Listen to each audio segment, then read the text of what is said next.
Hey everybody, my name's Chris Banky and I wanted to put this little video together because I am seeing craziness out there, you guys. Craziness. I know you're seeing it. People don't know who to trust. They see these scary numbers. They're reading about Italy and China and the US and death tolls and death rates and they don't know where to turn. They don't know how to interpret what's really happening, and they know that they're scared. They're running to Costco and beating each other up to get toilet paper, and it's just it's not cool. It's not okay, and I wanted to just shed a little light. First of all, I want to say I'm not a doctor. I don't claim to have all the answers. I don't claim that everything that I'm about to say is 100% statistically accurate or perfect or anything like that. But what I do understand is how to read data, how to understand context of what's going on, and I've taken a little bit of time to kind of think through what's really happening here. And guys, it's not okay.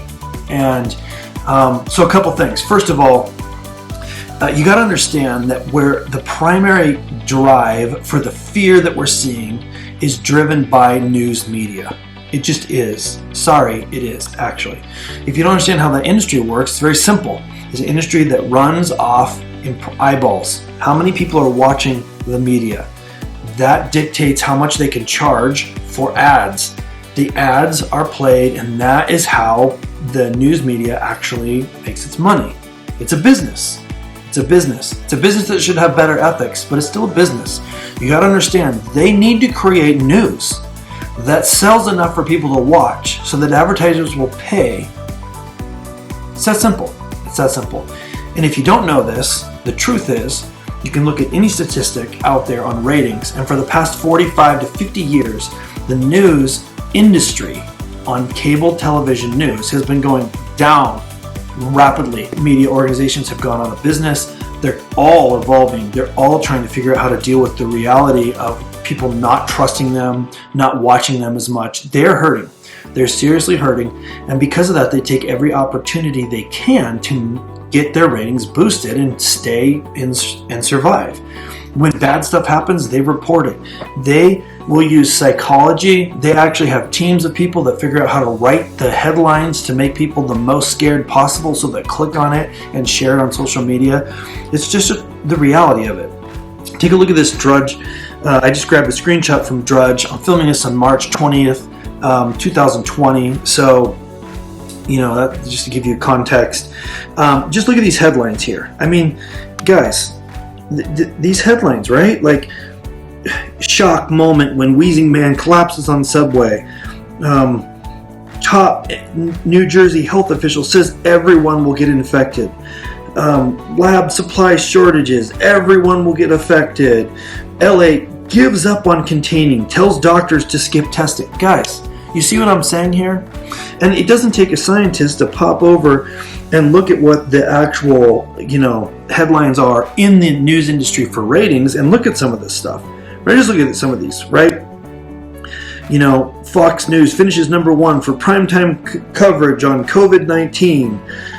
Meet the Press earns its largest audience in 11 years. Like, guys, they're struggling to stay in business, and they're taking these opportunities and running with it. Now, is that okay? Well, there's ethics that are being ignored that I think is not necessarily okay. But if you can understand that, it helps a lot. The second thing that I see a total lack of is context. What's the context of things? So we talk about, right now, let's look at what's going on right now. I did a screenshot of this a little while ago. So this is pretty recent numbers. We're looking at, scary stuff. 287,000 confirmed cases, almost 12,000, deceased. By the time you watch, it's going to be way over 12,000 by the time you see this. And it just seems really terrifying. And what I want to say is I don't want you to watch this video and think I'm saying don't take this thing seriously. I am definitely not saying that. But what I am saying is that if we can look at the truth of what's really happening, it helps us be better prepared for ourselves and our families, and to have the strength and foundation to really go out into the world and be strong about knowing what's really happening. because there's so much bad information out there. But let's just look at like where I live in Oregon, California below, Washington above. Both of those states, and Oregon's probably going to follow, are putting lockdowns, serious lockdowns, preventing border crossing between states, basically, beginning to implement the first stages of martial law, removing the rights from citizens. Again, I'm not saying that these precautions shouldn't necessarily be taken, but when you look at the context, it makes you question really everything that's happening. So let's just look at this for a second. In Washington, we have 1,500 confirmed cases, we have 83 deaths, we have 19 recovered, and zero in critical situation. California got 1,200, 24, 1, and 0 in serious condition.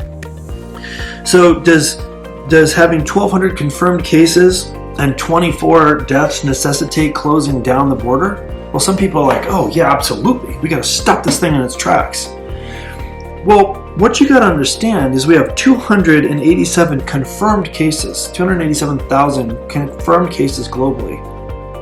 You got to realize that the only people that are getting tested are people with serious,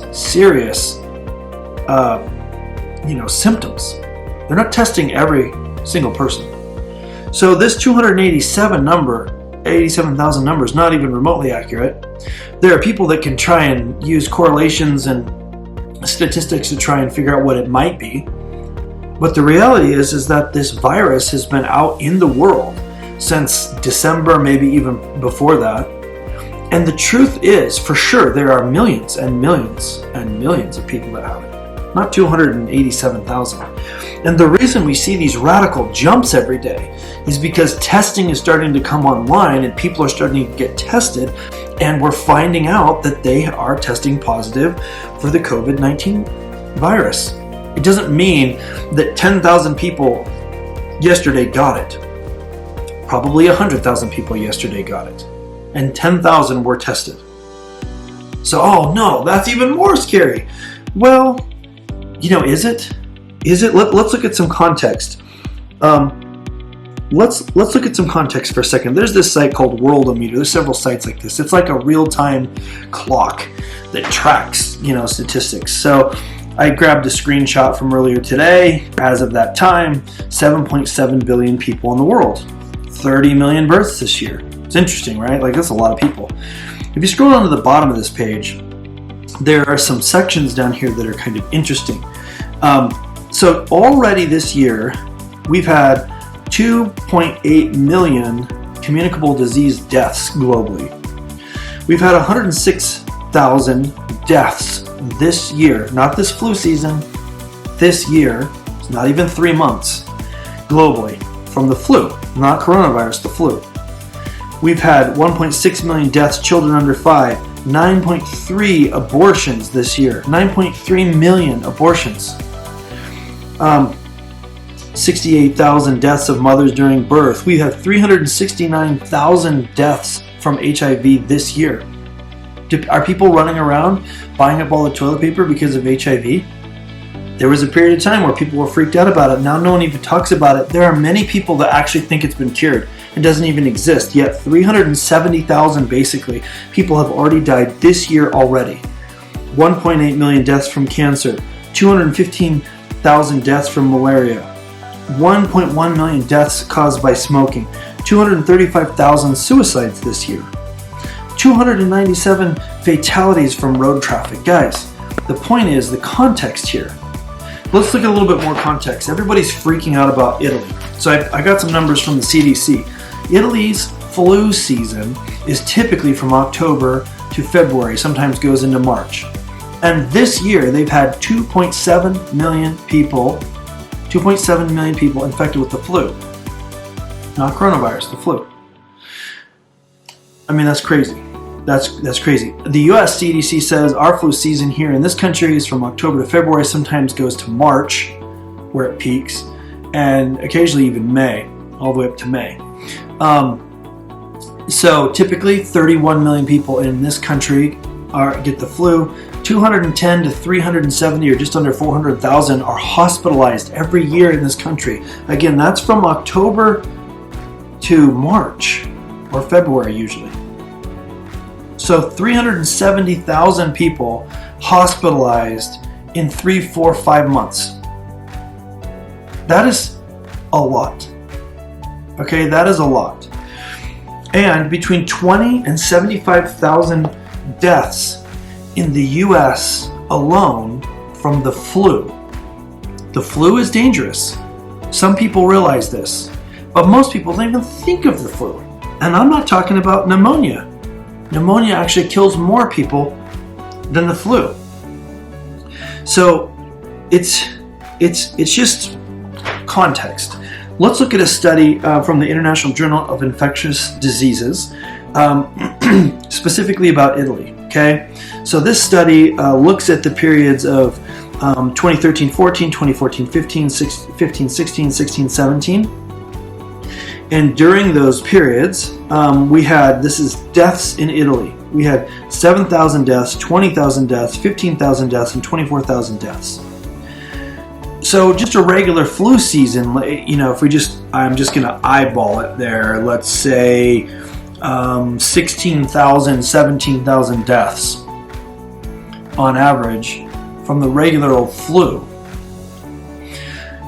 Remember, the flu season in Italy is from October to February. So when they are putting these news articles out about how people are stacking up bodies because they can't handle this, I don't want to get the idea, you to get the idea that I am saying that hospitals aren't having a tough time right now and they're struggling to keep up. But you got to keep this in mind. They're already used to having 24,000 deaths during the flu season, which started back in October. And this is adding on top of that. It's adding on top of that, you guys. I'm not saying that it's not something we should pay attention to, but again, we're looking at Italy here. You know, Italy right here, we're looking at, where is it? Okay, 47,000 cases, 4,000 deceased. You know, we're not even close to flu season yet. And 2,600 seriously ill. Again, I'm definitely not saying that Italy's not struggling, the hospitals aren't struggling to keep up, and all this isn't an emergency. But you do got to keep in mind what's really going on. The data is often hidden or used in a way for people who aren't used to looking at data to create fear and panic, to create ad sales. Or, you know, sales of Perel or sales of toilet paper, right? Like, you just got to remember and keep in mind the reality of what we deal with as a human race out there every day. You know, 100,000 people have already died of the flu globally this year, in the last couple months. That's even not talking about pneumonia. If we look at pneumonia, on top of that, in the US, more than 250 people have to seek care in a hospital due to pneumonia. 250,000 people seek care in a hospital due to pneumonia in the US alone every year. I mean, it's just crazy when you got to get this stuff and keep it in perspective. Or look at this. This is the flu season in Italy this year. And this article came out January 23rd with some data that they collected January 19th. And this year in Italy, the flu season already hit 2.7 million cases in Italy. This is Italy only.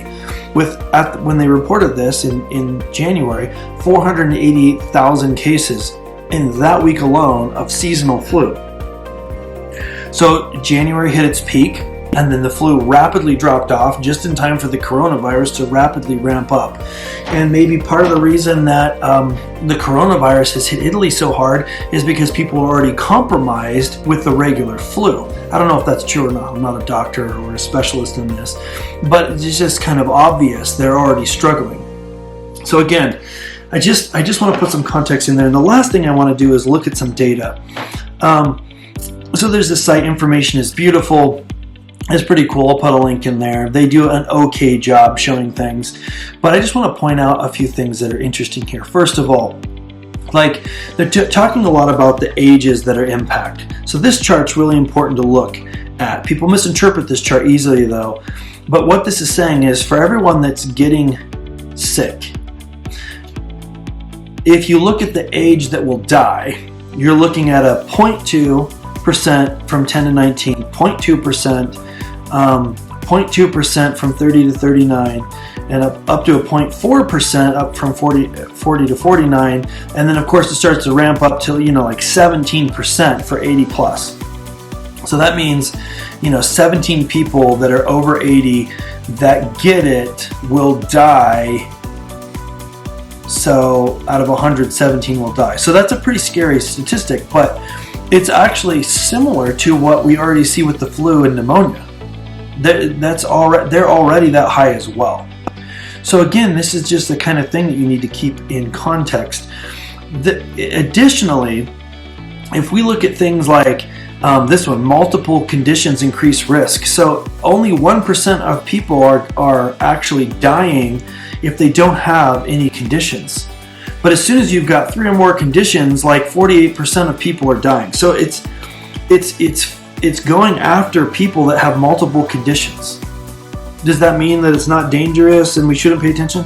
No, we absolutely should. But the point is that we have to be in context. It's not just like sitting around waiting to kill everybody. There's another chart right here that I think is really important to take a look at. This chart is very misleading. So what they're trying to show is, here's this right here, this little section. They're trying to show, we don't have a lot of data because we're in the middle of dealing with the coronavirus. So here we go. It's in this section for average number of people that will infect another person. So how fast does this thing spread? How easy does it spread? And percentage of people who die. Okay, so you look at this and it's a pretty simple chart, and you're like, wow, bird flu is really everybody dies, but you don't really pass it very much. You pass it to one person. It's a pretty easy chart to look at. The problem is that each of these sections are a 10% increase. So it makes you think, it kind of makes it look like, wow, look at this. Look at how this thing is just, it's kind of close to tuberculosis and, polio. And okay, here's the reality. That's just not even true. So what's actually going on here is the scale changes right here and here and throughout this. And that is not indicated on this chart very clearly. So between here and here, it's only 0.1% who die. Between this line and this line, it's only 1%, so it's 0.9% more. And from here to here is actually 10%. Actually 9.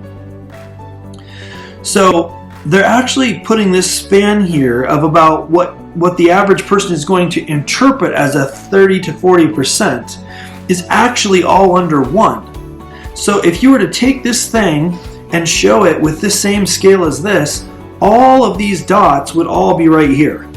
It would all be flat. It would all be right there. Seasonal flu, coronavirus, Spanish flu. Let me just get rid of some of this stuff out of the way here. Spanish flu, rotavirus, swine flu, common cold, norovirus, measles, and chickenpox would all be completely flat down here. All these dots would be like this. There wouldn't be anything up there. There wouldn't be anything until SARS and tuberculosis, because they're actually at 10%. So again, I don't want to belabor this too much, but if you don't understand that about this, you're going to look at this and go, oh my gosh, this is almost as dangerous as tuberculosis. No, it's not. It's radically less dangerous. Again, I don't want to say it's not dangerous. There's actual people that are dying. It's important to pay attention to this. But look at this. So again, I don't want to say that people aren't going to die. I fully expect we've got 10, 12, 13,000 people as of today globally that have died. I'm not going to be shocked if this hits 300,000, 400,000, even 1 million or 1.5 million deaths, which is horrible. That's horrible. But when you understand that that's about how many people die of pneumonia and flu globally, and you're like, oh, well, we're not freaking out and buying all the toilet paper when that comes out. We're trying to teach ourselves and our children how to wash our hands and be smart about contact and sneezing and coughing and that stuff is real. It changes the brevity of the entire situation. There's one more chart There's a couple more charts I want to look at. This one right here is very interesting. So again, this was updated March 16th. It's right now 144 people are dying daily from coronavirus. Now the reality is that's going to go up as there's more testing.